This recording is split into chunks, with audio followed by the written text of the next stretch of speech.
তিন ম্যাচের ওয়ানডে সিরিজের দ্বিতীয় ম্যাচেও নিউজিল্যান্ডের বিপক্ষে হেরেছে পাকিস্তান। কিউইদের বিপক্ষে হেরেছে ৮৪ রানে। এই হারে এক ম্যাচ হাতে রেখে সিরিজ জয় করে নিল নিউজিল্যান্ড। এর আগে ৫ ম্যাচের টি-২০ সিরিজেও ব্ল্যাক ক্যাপসদের বিপক্ষে ৪-১ ব্যবধানে সিরিজ হেরেছে মেন ইন গ্রেন।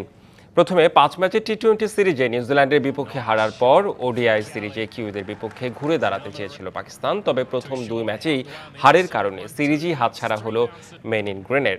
এদিন শুরুতে ব্যাট করে পাকিস্তানকে ২৯৩ রানের টার্গেট দেয় নিউজিল্যান্ড। জবাবে ব্যাট করতে নেমে শুরুতেই ধসে পড়ে পাকিস্তানের টপ অর্ডার।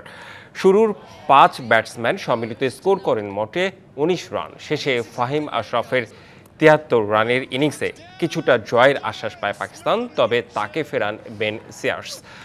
নাইম শাহ করেন ৪৪ বলে ৫৩ রান। শেষ সব উইকেট হারিয়ে স্কোরবোর্ডে ২০৮ রান তোলে বাবর আজমরা।